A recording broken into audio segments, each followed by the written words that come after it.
Hello everybody. Do you see what's different in this picture?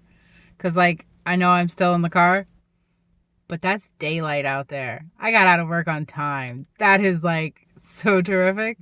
So, I wanted to go ahead and get my video done, and there's so much I don't know, I've just been filling myself with positive, motivating videos, you know, big ones like Mel Robbins. What else? Oh, I finished listening to Think and Grow Rich, which I really enjoyed it. This version on YouTube had a lot of editor commentaries, which was good because of the fact that things have changed a lot since the 1800s, late 1800s, early 1900s. So that was good for perspective with those. But I do want to listen to it again with a different version, because I've seen several of them that are only 2 hours. This other one was 10 hours.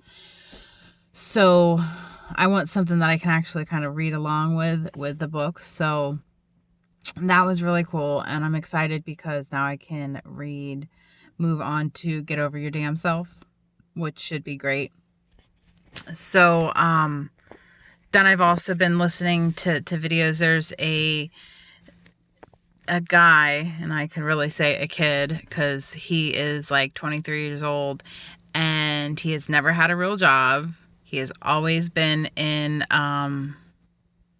direct sales, network marketing, and he's a millionaire. He believed in himself.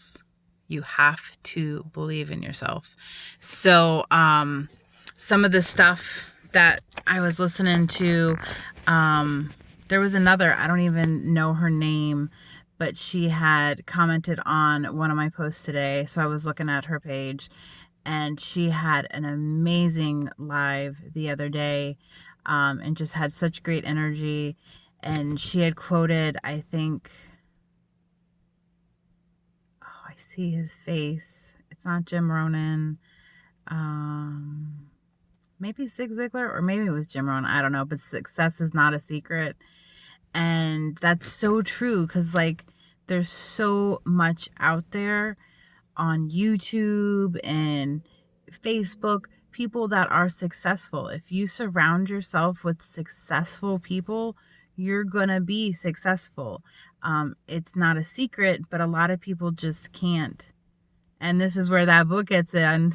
The book comes into play. They can't get over the damn selves, They can't see in front of them. And that's the big majority of people's downfall. Big thing they were talking today in the Think and Grow Rich was the only thing we have control of in life is our thoughts. And that is significantly powerful to me. And it's so true, it doesn't matter what's going on. It's our choice of the thoughts and the reactions to what's going on. So what are you thinking? Tit for thought.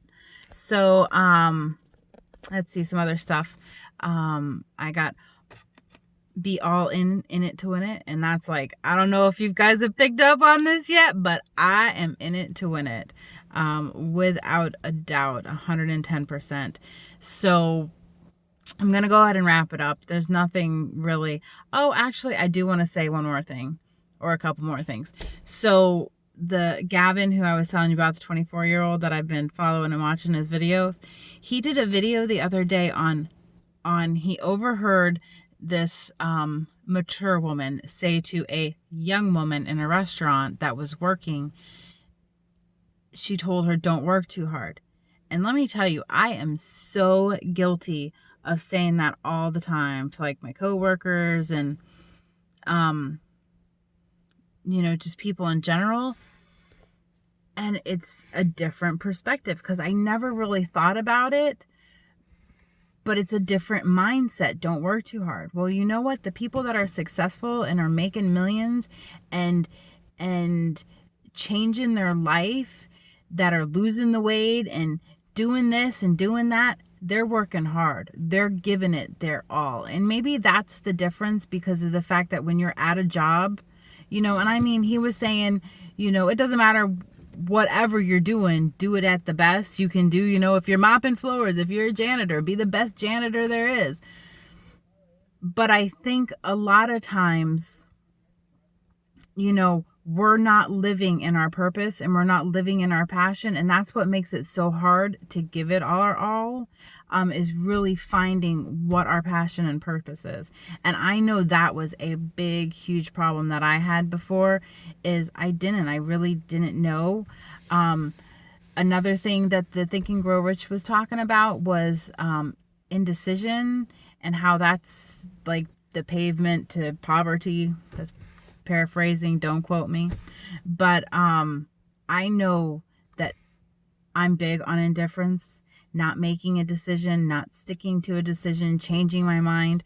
I've had many times since I created my vision board that I had picked a 360Z, and I keep, like, my mind keeps going, oh, but it's not a lot of space and this and that, and this would be more practical. But I keep telling myself, no, you made that decision. You're sticking to it, which leads to the next point is I can have that and I can have something else. Like, for the longest time, I did not dream big enough, which was another thing that I've heard recently, which I knew for a long time, that not dreaming big enough and that indifference that I had to everything. Well, I don't need a big house, which I still don't need a big house. But I still want a really nice house and I want nice things. I didn't dream big enough. I didn't realize or truly grasp and believe that I was limitless, that the sky was the limit. So nonetheless, the last thing I want to do, Mel Robbins, which I've been watching some of her videos lately, she ended her podcast or whatever it is, with this, or something close to this. And then also in the workshop, we did it too, and it was so powerful. So, with that being said, I want you to know that I love you. I believe in you. The world needs you. You are special. I believe in your ability to change how you think and how you live. I believe in your ability to do the small things to build your change brick by brick. I love y'all. Be good. Be blessed. Have a good night. I will see you tomorrow.